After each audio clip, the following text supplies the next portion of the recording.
Welcome back to Nick Lenz's Comic Corner, Classics slash Non-Classic. This is episode number 562. Yep, and it's just a single book. I was going to wait until after I get some more stuff from the library, but I own this book and I've never viewed it before as far as I can tell, and this is Iron Man Demon in the Bottle. Yep, a trade that collects the classic Iron Man story that was printed back in 1979. Can you believe that next year is the 40th anniversary of this story? Yeah, I looked up like, wow, almost 40 years since the story came out. And who did the story? Why, the awesome duo of Dave Michelini and Bob Layton. They're the brains behind this awesome story. But they're not the only ones who did the story. Oh no. Let me just list you off the other people who were involved with this thing. Now, Bob Layton also did the inking for this story. Yeah, he did. I've actually met the guy. He's quite a nice guy to meet. I never got a chance to ask what it was like to work with Dave Michelini, but yeah, he did create, well, a couple characters. He worked in this book with Carmine Fantino and John Romita Jr. Yep, John Romita Jr. is also, he worked with him as well. Now, this trade collects the entire storyline of, like I said, of Demon Battle, which is from Iron Man 120 and 128. My friend Edgar, who was reviewing the Iron Man series, he's only up to issue 109. He's not even up to the storyline yet. Now, simply put, this particular storyline was also very loosely adapted for Iron Man 2. Yes, because of Tony's battles with alcoholism. This storyline is also noteworthy for the debut of recurring Iron Man villain Justin Hammer, a old businessman who was a rival to Tony Stark. And this guy was around for a long time. I mean, this guy was around for 31 years before the creators of the character killed him off in the Iron Man Bad Blood miniseries back in 2000. And you know how long that miniseries came out? Like 2000. That was 18 years ago. Yeah, and if you're wondering, what did he look like when he made his debut? Here's what he looked like. Let me look him up here.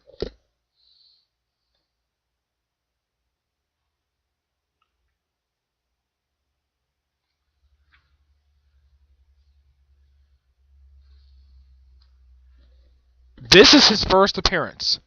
First kind of full appearance of Justin Hammer. The guy has always been traditionally depicted as, well, old, with the exception of how he looked in the Iron Man 2 film played by the awesome Sam Rockwell. Now, I actually forgot to ask Bob Layton what was his, what did he think of Sam Rockwell's performance as, well, Justin Hammer. I did ask him, well, who do you like better as Rhodey, Don Cheadle or the other guy who portrayed him? I'm trying to remember the guy's name because Rhodey was played by two different actors. Let me look him up here.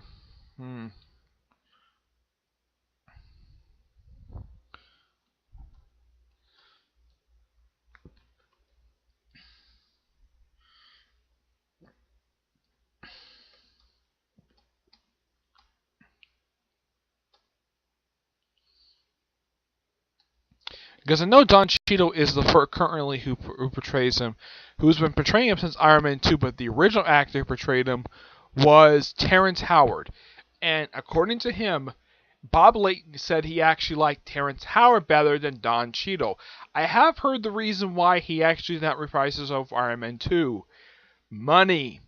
Yep, because apparently he didn't like the fact that Robert Downey Jr. was getting paid more than him, and he wanted simply the same salary as Robert Downey Jr. Marvel said no, so he left. Yeah, that's the reason why he was replaced as War Machine. Now, as far as I can tell, he was teased to play the character in Iron Man 2, but he got replaced with Don Cheadle, who's done a pretty good job so far. And I kind of like Don Cheadle. Even though, yes, he's not as bulky as Terrence Howard, he's a little more slimmer. And he's played the character not only Iron Man 2 and 3, he also played him in Age of Ultron. He's played him like in 5 films so far. Yeah, I guess it can also include Captain America Civil War, so that's 5 films so far Don Cheadle's played. Well, War Machine, though in Iron Man 3 he was Iron Patriot for some stupid reason. Yeah, the on-screen reason was to think War Machine is just a military term. You know, the guy is a lieutenant colonel. Here they don't mention his time as Lieutenant Colonel, not at this point. They do mention here about his meeting with Tony Stark back in Vietnam. They do not explore that here. That's not explored for another 2 years. In Iron Man issue 144, that kind of explains the first meeting between Iron Man and, of course, Rhodey. And also, name of the Submariner pops up in here. Even Ant-Man. I'm talking about Hank Pym. I'm talking about Scott Lang. Yeah, Scott Lang pops up in here.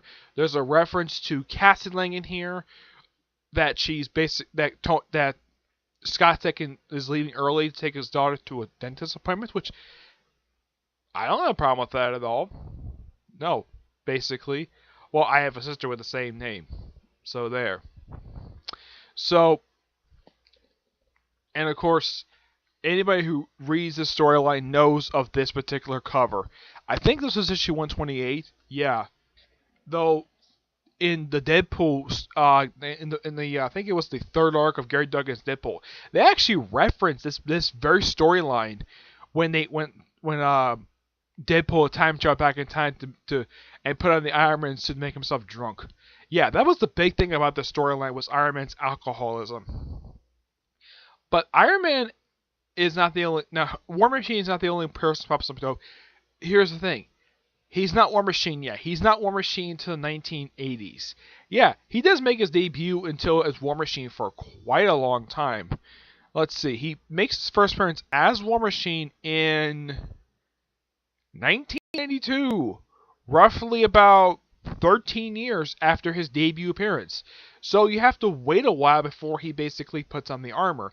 He does become Iron Man when Danny O'Neill was on the book. It was issue 170. Okay. Yeah, that was actually about just a few short years after the storyline wrapped up. Let's see, what else? Oh yeah, when the storyline starts out, it's a two-parter with Iron Man team with Namor. Yeah, this happened several times over the years when these two have crossed paths. And this is over the course of an island that apparently the military is using to dump nuclear waste. Yeah, it turns out that, say they've been doing it for years, nope, they actually started doing it very recently. Yeah, that was a complete lie. Also, they had Iron Man take on Raxxon. Those of you who don't know what Raxxon is this major oil company, which, reference in here, has 100 million employees. I'm like, I can't think of any company in real life that actually has that many. I think some companies might have lucky if they have like a few thousand employees, but 100 million? Seriously? That's basically about quarter of the population of the United States. And that is the amount of employees that Raxxon Oil has. Now, Raxxon Oil is not only a recurring foe for Iron Man, but they've also fought the Avengers, Captain America, and Spider-Man. Yes, they popped up in Spider-Man as well. Yeah, they've popped up in Marvel Comics since the 1970s. But you can kind of say they kind of got their start here, and he's very well associated with them. And plus, one thing neat about Justin Hammer is that he's kind of the person who, at this point in time, was recently revealed to be the one who'd been basically giving technology to Iron Man's villains. He's been the one basically building up these villains. Heck, there's even 3 Iron Man villains pop up in here. I think it's Whiplash. I'm trying to think. There was a cover in here that showed up 3 Iron Man villains, 3 well-known Iron Man villains. Let's see here. If I can find them here. No, it's not that one. Actually, it was the first 3 issues in here deals with that. Yeah, plus also his origin story as well. Let's see. Here we go. It is the Melter, Blizzard, and Whiplash. 3 villains who are known Iron Man villains. Whiplash appeared in Iron Man 2, though he was an anagram of this guy and Crimson Dynamo. Yeah, you see this guy with the whip? Yeah, that's the actual Whiplash from the comics. The guy with the gun, that's the Melter. And the guy with the looks like about to freeze Iron Man, that's the Blizzard. I believe that's Donnie Gill, if I'm not mistaken. Yeah. Also, Beth Cabe shows up in the storyline. She had just made her debut just prior to it. Both her and Rhodey. Like, Rhodey made his debut less than 3 issues before the storyline started. And Beth made her debut just 2 issues prior to this. And One thing I love about this character, Beth Cabe, is that she's had a very good relationship with Iron Man over the years, and this is something that's really kind of bugged me. I'm sure Edgar can agree with me on this. Why in the world can't they put her and Tony back together as a couple? I mean, they have not been a couple since before the first relaunch Iron Man 2 back in 1996. Excuse me. So they have not been a couple for 22 years. Her most recent appearance was toward the end of Matt Fraction's run for Iron Man, where she's the head of security for Stark Reliant. As for Rhodey, currently the man is dead. He got vaporized by Thanos a couple years ago at the start of Civil War II. As for the rest of these villains, I think that the Blizzard's still very much alive. The Melter's dead. He got killed off by Scourge at the Underworld. By the way, made his debut in pages of Iron Man. As for Whiplash, he's dead. Yeah, he's dead. So anybody popped up in this, with the exception of Iron Man, the only characters still left alive are Bob Albergeist, who was a longtime secretary for him. Yeah, she's still alive. Her last appearance was in Matt Fraction's run, though apparently she started her own company. Yeah, and she's about 20 years old in Stark. Beth Cabe is still alive. Edwin Jarvis is still alive. I know Blizzard's still around. Let's see, who else? I know Namor is, obviously, because even the guy's been killed off once. So I'd say a small handful of characters, aside from Iron Man himself, are still alive in the comics. But everybody else has been killed off over the years, like Whiplash got killed off in Iron Man Volume 3. Let's see, the Melter got killed. I think Melter got killed back in the 80s. And of course War Machine was killed a couple years ago. But if you want to think of a good Iron Man story, check this one out. And I love Bob Layton's artwork. He definitely has earned his distinction of being the definitive Iron Man artist because of how long he drew this title. He drew this title for years. I actually spoke to him. I actually met him. He actually said that, well, the last book he did for Marvel was...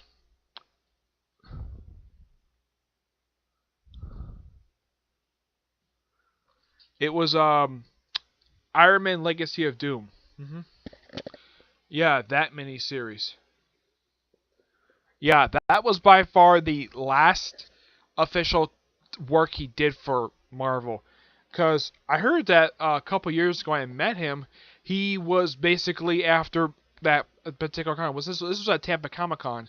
That he said he was going to go to, I believe it was, meet with Valiant to do some work with them because he's one of the co-founders of Valiant. And he actually loves what Valiant is doing. And I actually spoke to Jim Shooter also too about that. He had no opinion about the current Valiant. I mean, if you want to think of Iron Man issues he drew, it is a bunch. And I mean a bunch. These are the issues he worked on for Iron Man Volume 1. And these are Iron Man 91, which is the first issue he did. 116 to 128, 130, 135, 137, 53. Of course, that was all from 1970 to 1971. Yeah, the 116, the 153, that's all 1976. The rest of them came from 1980 to 1990. Because that's 153, he left the book, came back in for issue 215, left in 244, came back for 246, 250, and then did 254, 256, and annual number 9. Yeah. And then after that, he didn't do an Iron Man comic for a good 10 years. Then he did Iron Man, the 25th issue of the 3rd volume. And of course, the Bad Blood miniseries. And of course, his last special work he did was Legacy of Doom. And that was like 10 years ago. Yeah, that's something though. His last special work for Marvel was 10 years ago. Now, I did bring him an issue of War Machine for him to sign because, after all, he did create James Rhodes. Even though, yes, he didn't create the War Machine identity. That was somebody else. But he did create Rhodey, so he had no problem signing it at all. But if I see him again, I'm going to give him a sign this because this is one awesome story. I would have brought him an Scott Lang book, but he just inked his first appearance. He had nothing to do with the creation of the character. That was all Dave Michelini. What rating do I give this story? 10 out of 10. This is a classic Iron Man story, and I can't wait for Edgar's thoughts on this particular story. He's only about 11 issues away from this particular awesome action-packed story, and I kind of wish that Marvel would finish collecting the First Flame. And would I ever pick up any more trades of the First Flame of Iron Man? Yes. Now, those of wondering about the first time that Iron Man fought Doctor Doom, which, yeah, that would not happen for another year. Yeah, that would not happen to issue 149, which Layton did draw that issue. Yes, he did. He actually drew the issue. Yeah, he was on the artwork for the issue, and I think Dave Michelini. So you gotta thank Dave Michelini and Bob Layton for adding Doctor Doom to Iron Man's Rogues Gallery, because if you look at Iron Man's Rogues Gallery, with the exception of the Mandarin and Titanium Man, a lot of his villains are basically B and C list villains. Captain America kind of has the same thing with him as well, with the exception of like 2 or 3 villains. He's got a bunch of B and C list ones. But if you want to think of the only Marvel superhero who's got the best Rogues Gallery, is Spider-Man. His has got the most well-developed and most well-known. Because when you think of Iron Man villains, who is the first person you think of?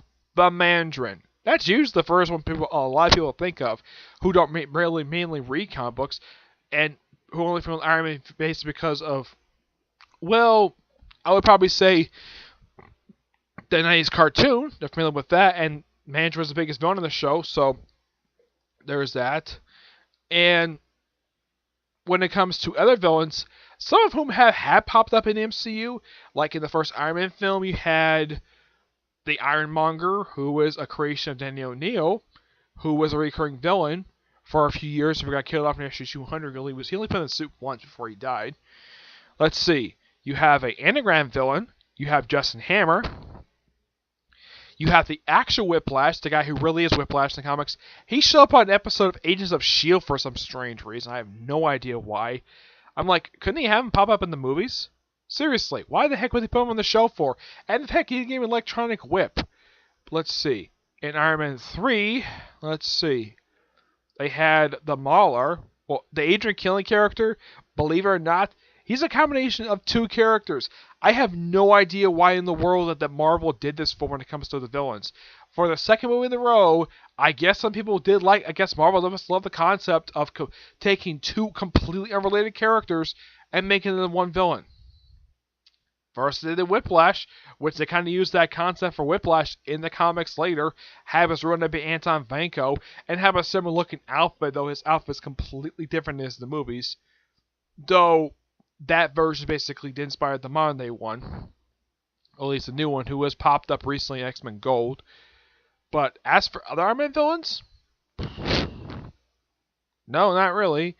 It's kind of like, okay, you had the Mandarin, but a fake one, and there was a tease of the real one. So a lot of people thinking, is Iron Man out of villains? Because it seems like they just took all of them put in the movies because they probably had 3 or 4 villains. No, Iron Man does have a Rogues Gallery. A not very well known Rogues Gallery, because that's the thing with a lot of Marvel superheroes. I mean, Thor has a really good Rogues Gallery, but aside from him and Spider-Man, his Rogues Gallery has not been developed over the years at all. I mean, I would say the only one I can think of who has been developed, aside from the Mandarin and Titanium Man, is Porcupine. Though that was the second Porcupine, who Dennis Hopeless made him a supporting character in the Spider-Woman title, and later on made Spider-Woman's boyfriend. Yeah, they started dating and they fell in love. Though I'm still curious who the heck who's the father of Spider-Woman's baby. Excuse me. But as for all the rest of my villains, well, it seems like this is something really weird, though. Since Matt Fraction left, you had the Melt to pop up for like one story arc in Karen Gillian's run. And as for everybody else, well, you had a small majority of them pop up in Infinity Heist. And that's it. A lot of the other villains just pretty much do jack frickin' squat.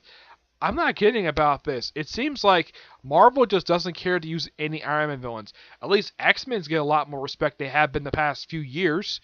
I would say this is probably the best time being an X-Men fan since before AVX because it bring back a lot of characters. I'm really hoping Dan Slott does do that also for Iron Man because Iron Man really needs it because it just kind of seems like aside from him facing off against Madame Mask again in the first arc of Bendis' run, it seems like Bendis didn't care to use any Iron Man villains at all. Yeah, he didn't use any Iron Man. It's like after Madame Mask, like nope, we're not using any Iron Man villains. I'm just bringing whatever character I want to have fight Iron Man for a brief period of time. Restart the book, have a female Iron Man, Ironheart, and have him fight random other villains before he leaves. That's just the thing when it comes to Brian Michael Bendis' run as a whole for Iron Man. It's like, with the exception of that mask, no other villains who actually are actual Iron villains pop up in the book. At least David Michelinie and Bob Layton actually bothered to use his Rogues Gallery a lot during their epic era for Iron Man. In the case of Bendis, he hardly uses anybody. Same thing with Gillian. He hardly uses anybody. It seems like the last writer he used give a damn about any Iron Man villains was Matt Fraction. Of course, that was 6 years ago. So give it what you take. Yeah. But otherwise, though, that's it for this particular review. Stay tuned for whenever I get a chance to come to library books. Excuse me. And I'm sure my friend Edgar he's looking forward to do a review of Demon in the Bottle. Because I know he's a huge Iron Man fan. And I can probably think for him, it's like, I can't wait to do Demon and Bile. It's like the first really big Iron Man story because it's a lot of time just a lot of standalone issues or maybe a couple quick little two-parters. But this is probably something he's really wanted to do for a long time. And right now, he's already, for Volume 1, he's only up to issue 109. Yeah, he's done the entirety of Volume 2, and he's got about partway through Volume 3 and 4. He hasn't started Fraction's run yet, and he's done about 2 or 3, at least one issue of Karen Gillian's run, and he's done almost the entirety of Bendis' run so far. I personally can't wait to see him do other runs. Like, I can't wait to see his thoughts on the rest of the Iron Man books. I really enjoy his reviews on the Iron Man books because that's probably his brother and brother when it comes to his channel because he reviews a lot of Iron Man comics. Though he does review also Spider-Man, Thor, and a bunch of other comic books. But Iron Man is the main thing for his channel. Though he also reviews anime as well. But comics-wise, Iron Man always comes first. And I'm definitely looking forward to other reviews what he does. Though, if I do get a chance to come across Legacy of Doom, I probably will get my hands on it because I kind of like the dynamic between Iron Man and Doctor Doom because Dave Michelinie did a fantastic job writing him when he wrote him in the Iron Man title because when people think of Doctor Doom, whose Rogues Gallery people think of when he's part of? The Fantastic Four. Though that's probably what Fox thinks of every time they make a Fantastic Four film, shoving Doctor Doom for no reason because they think, oh yeah, Doom is like the only villain that Fantastic Four has. That's probably the reason why he pops up in all 4 live-action films. Despite the fact that they actually have an actual Rogues Gallery. You can choose any villain aside from Doctor Doom. Yeah, but aside from popping up in that book, he's been an enemy, well, aside from that one, Fantastic Four, though I think adding Doctor Doom to Iron Man Rogues was a brilliant stroke of genius, but I will get my thoughts on Legacy of Doom whenever I get my hands on the trade. Alright, so that's it for this particular review. I know this is long for like one book, but it's Iron Man. I do occasionally like talking about Iron Man. He's one of my favorite characters. He's not my all-time favorite character. Of course, my friend Edgar is his favorite comic character of all time. My personal favorite character, it's a tie for number 1, is Spider-Man and Batman. Yeah, believe it or not, it's those two. And why do you think those two get a lot of love when it comes to trades on my channel? Because I love their books. That's the reason why. Iron Man doesn't get that many because it's not that often I come across an Iron Man trade. That's just an honest thing. That's the reason why I have reviewed that many Iron Man trades. I mean, the only Iron Man trades I've reviewed aside from that one is I reviewed like the first trade Kellen Gillian's run, the first trade Bendis' run, and the trade that just came before the third relaunch of the Iron Man title. I reviewed the Disassemble storyline, and I've also reviewed his issues from Civil War 2. And the trade that collects that was in Captain America, so that was the second printing of it. And that's really it. That's all I've reviewed for Iron Man. Not very much. Heck, if you look at Captain America, all I review for him is just the first trade Rick Remender's run. Pretty much the entirety of the expenses for both the two Captain America books. And like one trade of, I think it was Steve Ecklehart's run. So, just like Iron Man, I don't review him that very much. But the only type of series I review a lot of, aside from Batman and Spider-Man, I review a lot of X-Men. And I have reviewed a lot of Superman. But that's really it, because those are popular trades. So there you go. Alright, so that's really it for this particular one. Stay tuned whenever I get a chance to do episode 163, which I hope it's going to be a double shot because, well, I had to do another one shot because last episode was a one shot, so why not do another one? Alright? So, until you see my next video, bye.